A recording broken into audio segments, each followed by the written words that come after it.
Welcome, everyone, to the ACL Athlete Podcast. This is the podcast where we talk about everything related to the ACL, whether that's the injury itself, the rehab process, return to sport, and more.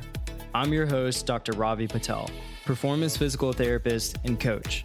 Between myself and fellow guests and experts, you'll learn through the lens of the patient, the healthcare professional, and the coach. The goal of this podcast is to equip you, the athlete, with the education to make the best informed decision about your care and your ACL journey. Thanks for joining. Now let's dive into today's episode. I'm going to start off this episode by saying your graft is super strong when it gets put in there. Don't feel like you need to walk on eggshells, but also don't be dumb. But you don't need to feel fragile or scared you're going to mess it up. It's locked in there after that surgery. And I feel like you guys need to hear this. And I'm going to elaborate more on this and really prove my point. I dug into some research on this. It's something that I have been wanting to share with you guys for some time. And then I got this message from a listener that I'm going to share here in a second that just prompted me to just be like, all right, it's time to do this, because I think it's really important, because this is something that crosses every single ACLer's mind, no matter who you are. And I feel like you need to hear this. And so I'm going to share what this listener had said, and then we're going to build off of this. I'm near the 1 year post-op, and it's been a long, hard road. Preach. I thought of something that I wish someone had said to me early on that may help someone else starting this journey. I was really scared of re-injury, and I wish my PT would have reassured me that my graft was strong enough to handle the exercises and weight bearing. I wasn't given good direction on either of these, among many other inadequate things, and that has prolonged my recovery. If you feel your PT is directionless and confusing, I'd recommend seeking a different PT. I wholeheartedly agree.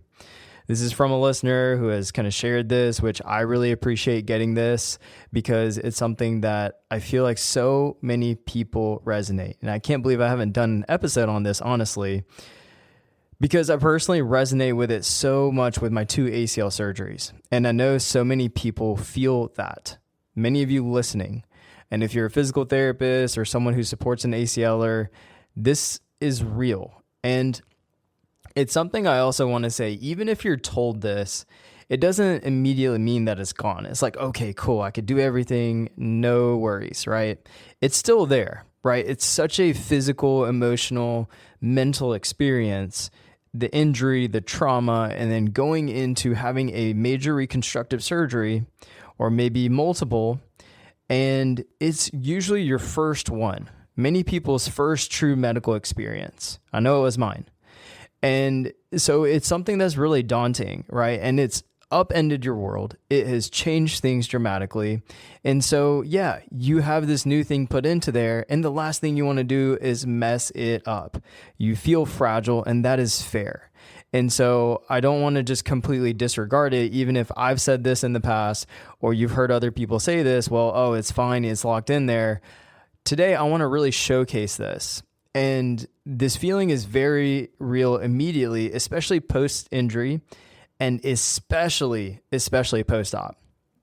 And it can be a very pervasive thought well into weeks and months after ACL surgery. It's not just like it's the first week or two. Yeah, it's probably a bit more fresh, and you're a bit more anxious and worried you're going to do something wrong because you're fresh and you feel all the things, and you kind of feel like this kind of change of a chapter. So you're like, let's not mess it up on the road to recovery. And that first 2 to 4 week period, especially though, that's where it really is in the back of your head a little bit. It's a small little voice, even though you might feel like, okay, I'm fine. It's a small little voice there, and it can still persist throughout the process. Every time you may take a step, you move the leg, there's times where you feel some pain or some sort of zing, some sensation that you feel in your knee. Then ensues, depending on personalities and your experiences, you might freak out. You might spiral a little bit of damaging the graft because you felt that thing. And you may have been told the graft is fine again, but I get still having that cross your mind often. And what I will say is that most of the time people are not prepared for this surgery or process. When I am talking with ACLers who go through this, they have typically the surgical consultation. There's no preparation on this, y'all. There's not really much to expect. They're like, okay, here's the medicine, here's the surgery, here's the graft, here's where you're going to go to PT or go find a PT. And a lot of times people don't find PT until after. Now, if you're lucky prior to and find a really good PT, then they will prep you for all this. Like we do this for all of our athletes who are getting ready for surgery. But there are so many people who get blindsided by thinking, oh, I'll just have surgery. And they come out of this and they're like, oh, crap. Like this is hard. Like I feel pain and I feel worried and I'm worried about this knee. And so it's real. But the thing is that most people are not prepped for this. So there's no way there was a conversation of like, oh, that knee is strong, that graft is in there. Usually it's a very just kind of step-by-step process. And there's not a ton of expectation or education around these specific things. But it's the things that go on inside our heads. Us as ACLers, we are thinking about these things, right? And so you're scared. You will have to go through this process all over again if you mess this thing up. So I get it. And I want to say this just flat out to you guys that the feeling of that graft being fragile, being scared you're going to mess it up or damage it, it's super real. And I get it. And it's especially something that I relate to because of having two of them. You want to protect a major and expensive, don't let me forget to say this, an expensive surgery in most cases, and look at expense different ways. Financial, it could be very time expensive. It could be very emotionally expensive. It could be physically expensive. There are a lot of expenses that happen through this, and it's exhausting, and you hope to never relive it again. And there are many people I get on calls with where they're like, I don't really care to do X, Y, and Z. I just never want this to happen again to me, especially if you've had a really hard process, or maybe you're not as like very, very goal driven towards this one thing. There's so many people who have this happen where they're just like, please not let it happen to me again. That's really it. And so that's something that's really important in this. And so I want to share about how I felt that I felt scared of doing something wrong, even after my second ACL reconstruction. You'd think, oh, first ACL, you kind of got through it, so you got some experience, you understand how it feels. If anything, I would say I was more anxious with my second ACL, and I was more protective of that one. And I knew what the year in front of me looked like, so every little zing, every weird sensation in that knee got louder than it really deserved in my headspace. And I also didn't have as much support for my second one as my first one. So there were a lot of challenges with it. But here are some of the scary situations we've had ACLers experience where they think something has gone wrong. And it spans across so much, y'all. So much. Imagine that person is post-op ACL or you're post-op ACL within the first days, the first, like, let's say 2 weeks of it. You know, it could be lifting their leg awkwardly, stepping weird. You know, their dog runs into their propped up leg. It could be into the crutch while they're walking or gets tangled up. And then it could be also losing balance, slipping, catching yourself. Could be in the shower, could be getting into your car, out in public, or maybe it's like wet and icy. So especially in the winter times, people need to be especially careful, but that could be very common. Reacting to a situation, just life happening, you know, you drop something, like you drop a glass or something and you react naturally, you know, helping your little kid if you are a parent and your kid is about to, you know, fall off the edge of their couch or like hit their head. Like I relate to that, having now a 2.5-year-old where you're trying to save them from breaking their neck half the time. So the thing is, like, you have to react to things. And if one of those has happened to you, and there's so many more as I shared, and your stomach dropped, you know, it's not necessarily, you don't need to fault yourself for being dramatic. That's exactly what this fear can do to people. And it's fair to have the space to feel that.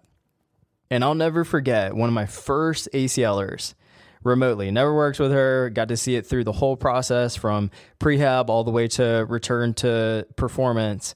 And when she was in her first week, her dog ran straight into the side of her knee.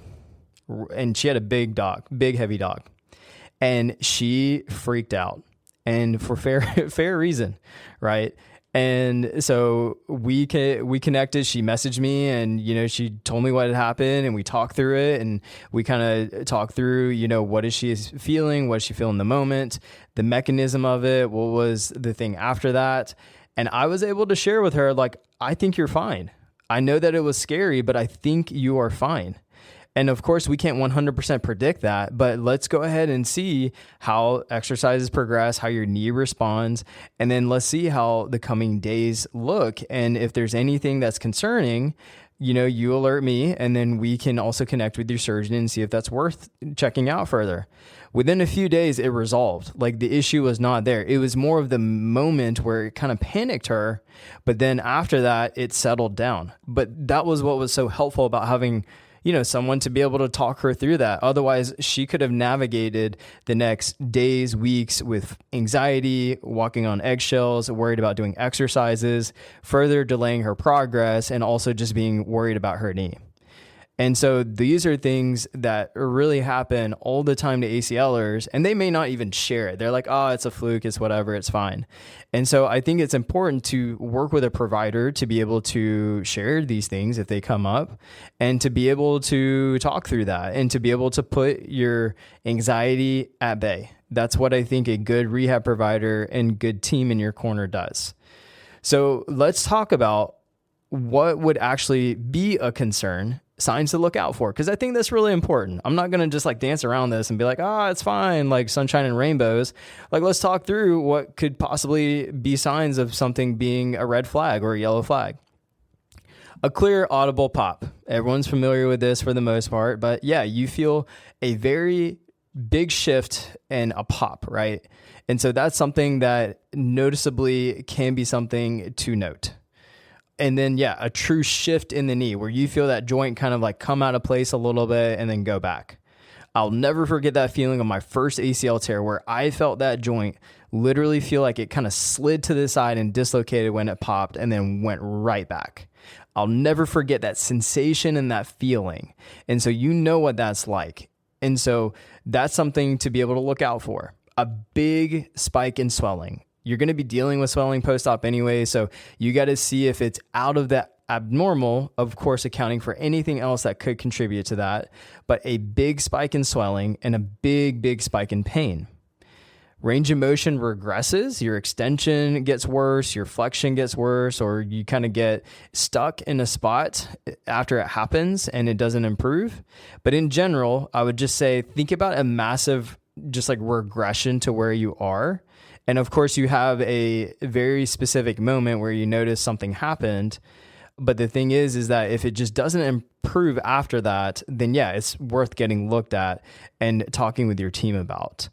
But it's usually a true mechanism. And that's the thing that you have to kind of keep in mind here, like something to actually like put force on it to tear it. A sudden hard force, something like an aggressive slip or a fall with an aggressive like shift in that knee where that knee really bends in and you're like really dramatically fall. Not just like a slip where you kind of lose balance and you catch yourself. That's something really important here. And it honestly looks very familiar to what a normal like ACL mechanism is, like the way you injure it in the first place. Of course, you might not be on the field playing something or, on your skis, whatever it might be, but it will feel more like that than not versus like just like a slight shift. And so just for us to normalize this, it's going to feel normal to feel zings, sharp pains, pops and crackles, noises, especially when you're close to surgery. Everyone's going to feel this. I felt it all over the place and I thought things were going wrong left and right. But guess what? You just went through a major reconstructive surgery, a second trauma. That doesn't even include the injury. And also if those were close together, that even layers into what you feel in the pain and discomfort. But then you have a second trauma via this surgery. That pain that you're feeling post-op should eventually fade into less of sharpness and more of dull pain and aches over the course of weeks versus this consistent sharpness or breathtaking type pain. To me, that shouldn't persist for a very long time. It's very much noticeable in those first 3 to 5 days, that first week. I'm not saying it can't go beyond that, but eventually you should see a shift from that heightened pain, that sharp post-op, and it should shift over the weeks towards a more dull achiness and less of those zings and sharpness.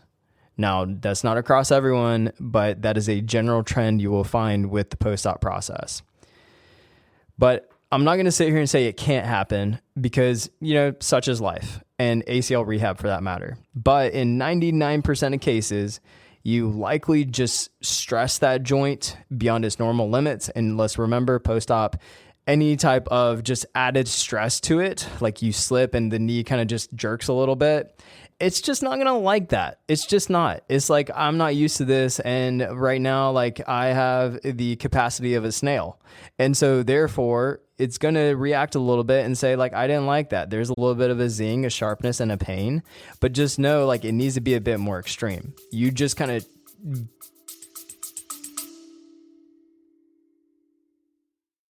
Hey team, just a quick break before we keep going. I want to talk to you directly for just a second.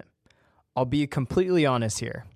I've been hesitant to promote what we do on this podcast, but I realize this is not actually serving you. I've been through this twice, ACL tear, surgery, the whole process, twice. And the thing that made both of my recoveries harder than they needed to be wasn't the surgery, it wasn't the pain. It was not having someone in my corner who actually knew ACLs, what I was going through. I had a generic program, list of exercises, a lack of structure. I felt like I was piecing it all together. I needed someone who could tell me honestly where I stood and what came next. Someone there to just answer my questions. I felt lost. So if you're listening to this podcast, there's a good chance you felt that too. And I also know you're already doing more than most ACLers do, but information isn't the same as a plan built specifically for you.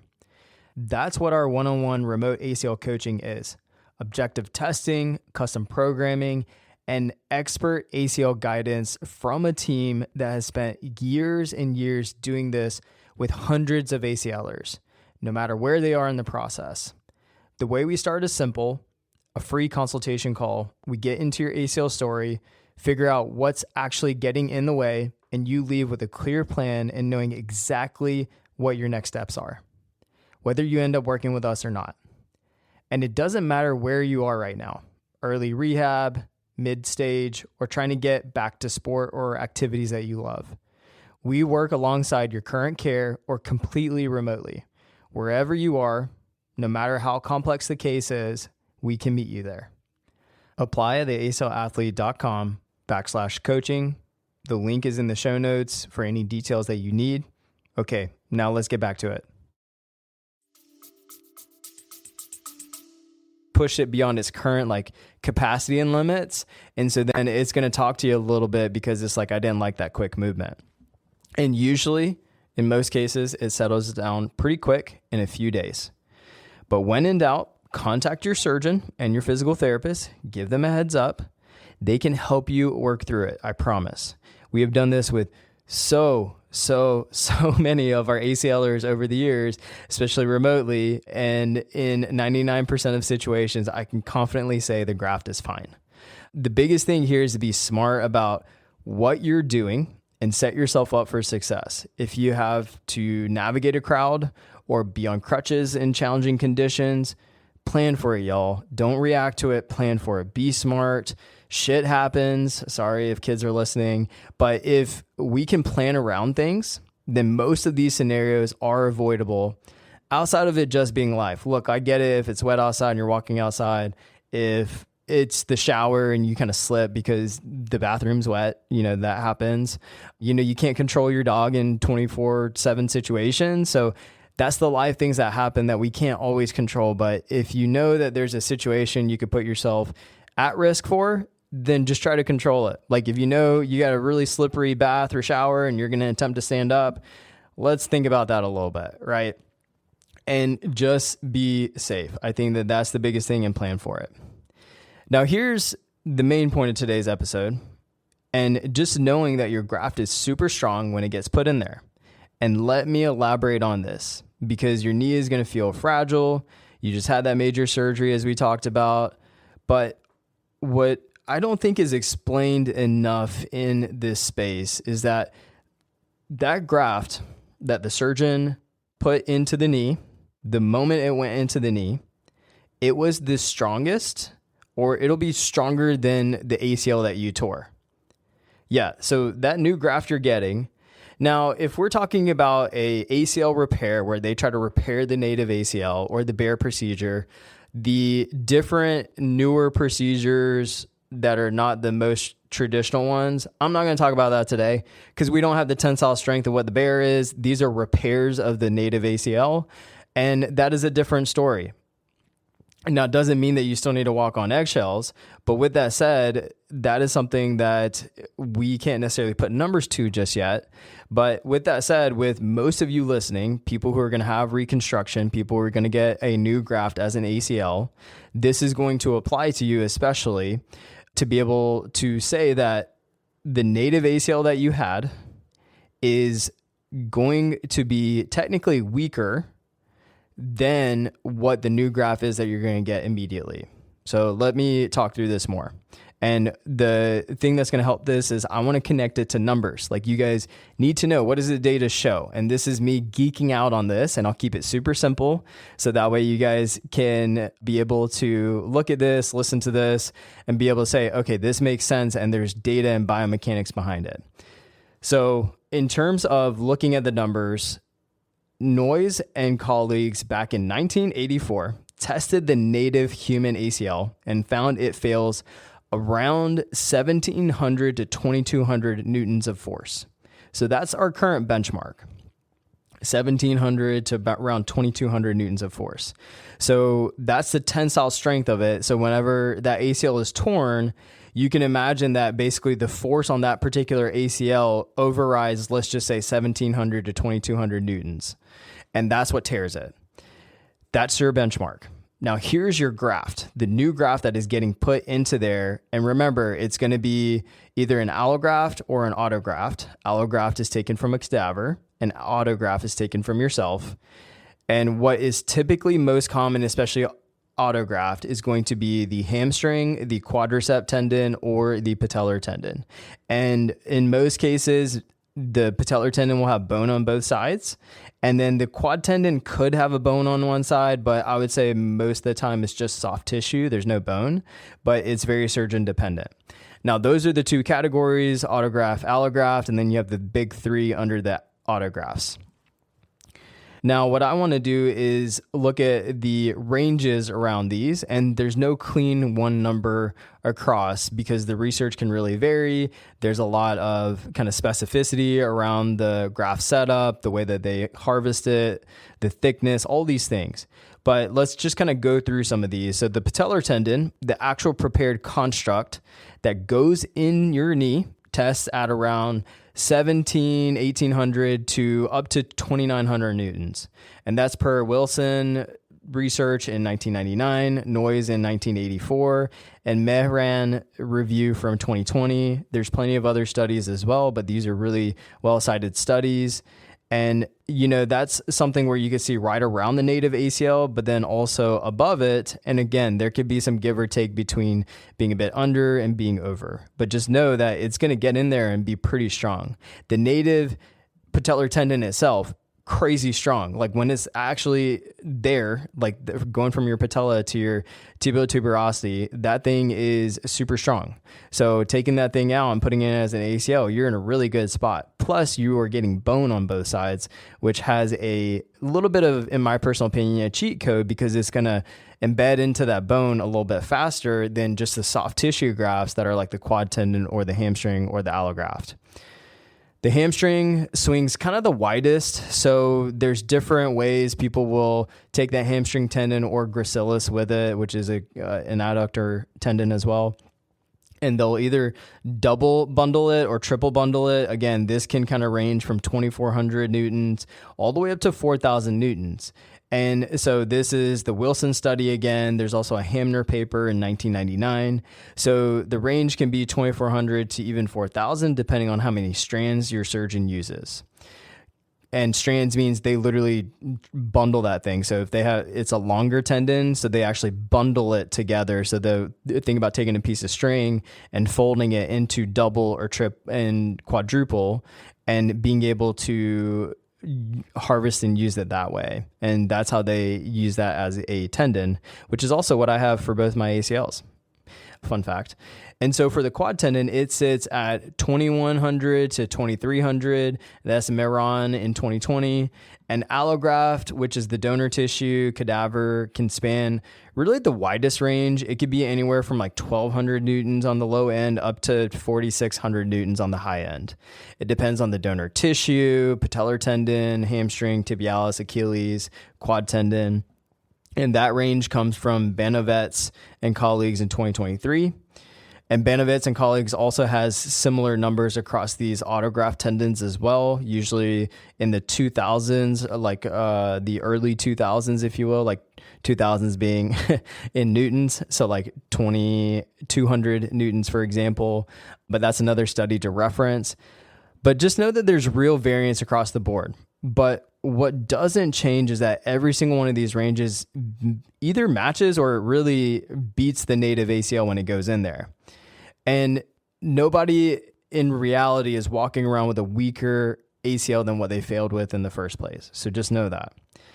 And the other thing that's really important with this is that you'll hear these tensile strength ranges in newtons, but just know that that's just one part of it. There's variance in these, and it doesn't necessarily tell the whole story of tensile strength. And so I want to just kind of share this a little bit because everyone wants to argue across what's the best graft.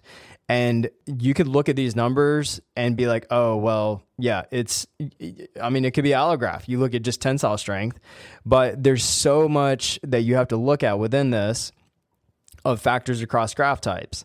So when you're looking at cross-sectional area, think of how thick the graft is. The bigger cross-section area generally means more raw material that can share across the load, right? You have a thin rope versus a thicker rope. A thicker rope is going to be able to handle stress a little bit better. And so that's the argument a lot of people will make against the quad tendon. But again, too thick could be a problem too, because it could also create issues, especially in that femoral notch. So just a note there. Young's modulus, I remember learning this in PT school and talking through this in biomechanics and even in undergrad. And this is always such a cool concept, but it's the material's natural toughness. It's how resistant the tissue itself is to stretching, independent of the size itself. So the material it's made of is going to influence that. And just know that the quad tendon versus patellar tendon versus hamstring tendon, those tendons aren't consistently the same of their material. The makeup of those are a little different across. And then you have stiffness. That's how much the actual prepared graft can resist from stretching once it's built and it's sized. So this one blends that material quality and that thickness together. And the patellar tendon is a really good example here. It has incredible stiffness. You think about how much force that patellar tendon needs to transfer in the front of the knee in order to jump, run, sprint, all the things, decelerate. And that patellar tendon has such a huge component of that. And so that beats the quad tendon, for example. Although the quad tendon beats the thickness piece, so there's variance across these things. So it's not just that, tensile strength as one thing. There's all these different categories that really influence the quality of the graft you get, but then also how long they can hold up for and what they can resist and what they can deal with. So I think that those are really important. And the last thing I want to kind of talk about here that I think is the most important from a post-op perspective is the fixation strength. How well the graft is anchored into your bone tunnels. So when they do the surgery, they're going to be able to show where those bone tunnels are, and they're going to drill those holes where they're going to funnel it through the femur part and the tibia part. That's your upper thigh bone and also your shin bone. And they're going to be able to look at those and say, okay, well, early on, the weak point usually isn't the tissue, the graft itself that they harvested. It's the anchor points actually that it is still kind of settling in. And that's where you see the buttons, or maybe someone has a screw. And in some cases, there could be this tightrope that comes in, which is like this kind of fiber tape that they call it, that people are using. Like an internal brace is typically the term. And that is something that they do along the ACL. And I think there's value in that. The jury's still out, but I think that we're going to see promising research on it, where that tightrope or that fiber internal brace is along the ACL. And so it helps to also create that tension and doesn't allow it to, kind of stretch or allow it to kind of expand further than it needs to. So just know it's locked in there with the screws, with the buttons. It's in there. You don't really need to memorize any of this, and that was probably way longer than it needed to be. But just know this, that several properties are working together to hold your knee stable right after that surgery.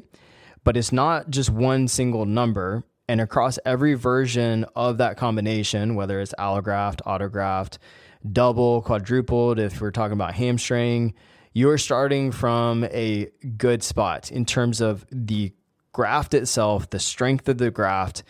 It is going to be mind-boggling to me if you are early post-op and you do something and you tear right through the middle of that graft.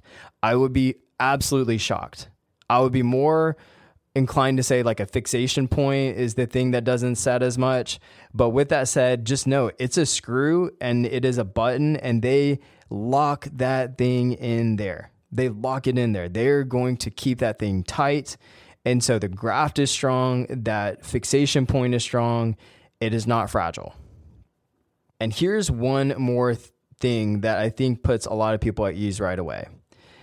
This fear that can start from day one, you have your knee that is straight post-op, you come out of surgery, you wake up and it's usually straight. You might have a brace on it or an immobilizer. You may not have any brace on it. You might have an ACE wrap. You might have kind of like some ice on it, whatever it might be, but it's straight. And bending it has that just kind of logical feeling of doing something bad to the graft.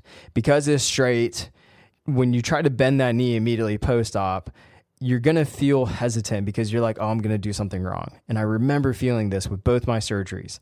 It's just the rested, fixed position. So when you bend it, you're like, oh no, I'm going to actually tear and stretch that graft. And just know the more you go into knee flexion, you're actually decreasing the tension on the graft, on the ACL. You are doing less to that ACL than when it is coming out of that surgery straight.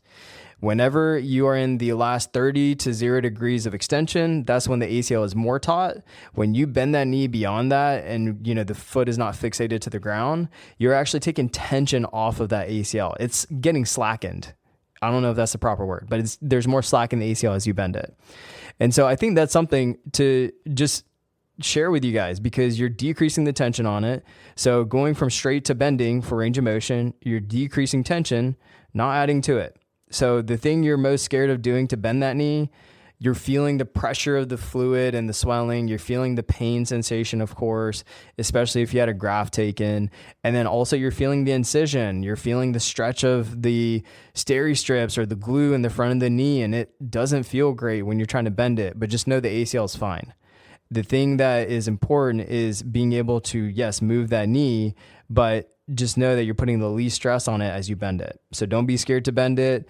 That is something that's helpful and people will be hesitant, but it will really help in the recovery to especially get that range of motion back, as you know. And some of you might be like, well, why am I talking so much about this? And why is this so important? Because one, almost every ACLer feels this. Number two is that it's so important. And here's what happens when people are scared to move or to load because they don't want to mess up the graft. There's this domino effect. And I've observed this so many times. And sadly, I've seen it on the end where people are stuck. They are not making progress. They're having issues. And it could be this one thing that was never discussed. And it's the thing that really triggers the first domino. It could be a good or bad thing, but in this case, it's not great. And that domino effect is it makes people afraid to do their exercises, to move their knee, afraid to progress and putting weight on their leg, afraid to load their leg, afraid to load heavier earlier, and to challenge themselves, which therefore leads to not regaining range of motion, not regaining their normal everyday function and things they need to be able to do for their activities of daily living, and then not be able to progress in strength, which leads to delays in the process. And yes, I'm going to say delays and that feeling of being behind, right? And a prolonged recovery. Especially if, like, let's say this drags out further than it needs to. If you're hesitant in the first weeks, then all this kind of kicks the can down the road. You don't push it as much, and then you do feel behind. And then guess what? If you only have 20 visits, 30 visits, let's say even 60 visits, and those get all occupied in the first 3-4 months, and then you don't have any insurance, guess what? People aren't necessarily getting tested. They're not at that place where they can kind of push things yet. They kind of do the DIY process of trying to figure it out on their own. And inevitably, I think that sometimes this can also lead to injuries because people are not being educated on this. They feel scared to push things sometimes. And therefore, there is a domino or a compounding effect that just kind of inevitably unfolds with this situation. And the fear itself costs you more than the movement, like actually moving and doing and loading it, ever would. And I will stand by this until some sort of major research paper comes out to prove this wrong. And the biggest thing that I find people that is still demonized that I am prepping a podcast episode on is doing knee extensions post-op and doing open kinetic chain, and is still so demonized in the space that surgeons scared it's going to stretch the graft. PTs are still saying these things, and we see it all the time, y'all. I had calls this week where people are like, my PT says, let's not do this. It's going to stretch your graft. As much as we think it is an old saying, it is not. It is still very present, and you're leaving the biggest needle mover and movement on the table that you could possibly be doing. And so this is one of those where the fear itself costs more than the movement ever would. And I really feel that about seated knee extensions. We need to load that. It targets the quad in isolation, and it's going to move the needle more than any single exercise that you do in ACL rehab. And I will stand by that. If there was one we needed to pick, that would be it. Now, you got to do it in a progressive way. You got to be smart about it. Don't go hot out of the gate. But it's the thing that will save most ACL rehabs is if we can get the quad strong again. And so this is why who you're working with is so freaking important, y'all. And I will stand by this. You probably feel like I'm a broken record at this point, but the rehab professional and the provider, the PT, the coach that you decide to work with will be the person that is the most influencing decision that you will ever make in this ACL rehab process. Ever. It's not the surgeon. It's not Joe Schmo, who's the trainer. Like, your rehab provider to get you through this long, hard process will be the thing that makes or breaks this process. Now, biology aside, we can't control all those things, but if you're saying biology is working with you and you need the proper guidance and the proper structure and the planning, this is where it's going to be a game changer, because the right PT would have told you this prior to the surgery, and you would have had this consistently communicated. So that way it's built into your programming, your communication. You talk through these things. There's not a single athlete we don't talk through with this. And we sometimes have to have these conversations when people are, finishing their other PT and they're 4 months out, 6 months out, 12 months out, and they're still scared to move their knee because they're scared they're going to tear their ACL. And we're like, this is actually costing you more than being able to push it and get your knee in a better place. And so this is why it's so important. This is why I care about it so much, because someone reached out and shared this to me. That's 12 months of this person who could have been spared within a week or two. And maybe the first month of just communicated by her PT that, hey, like, this is where it's at. Understand to normalize this feeling, but also know, like, I'm going to give you things that are going to be within your threshold, that we're not going to do any damage to it. And that's a good provider, right?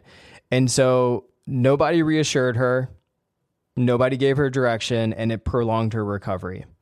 And so my goal of this episode is I want to put your guard down. I want you to know you're not going to damage or tear the graft. You don't need to walk on eggshells in this process or feel like it's going to tear on some quick bend, step, or stepping off a curb or something. Like, you're fine. Now, look, don't be stupid and think it's an invincible thing. Yeah, there is a sensitive period of the 3 to 9 month mark, especially 3 to 6 months, where that graft is going ligamentization. So it doesn't mean, hey, go all out at 3 months and go cut, pivot, do all the things. And that's where we just have to be smart about this process. And most of the time, though, most of you who are worried about it already are already so careful that honestly, you have literally nothing to worry about. The people who are thinking about this all the time, you literally have zero concerns about there ever really being an issue, if I'm being honest, because you're already thinking about it. So then therefore you're being a bit more cautious, and therefore you're not going to be that person who goes out there and does something stupid at, month 4 or 5, right? But that's something that I think is so important. I know these episodes have gotten so long, but I really hope that you are able to listen to this and get value from this and see numbers and understand this from someone who's gone through it twice, who has felt this. And so I'm going to finish this the way that I started it. Your graft is super strong when it gets put in there. Do not walk on eggshells in this process. It will do more harm than good. Don't be dumb.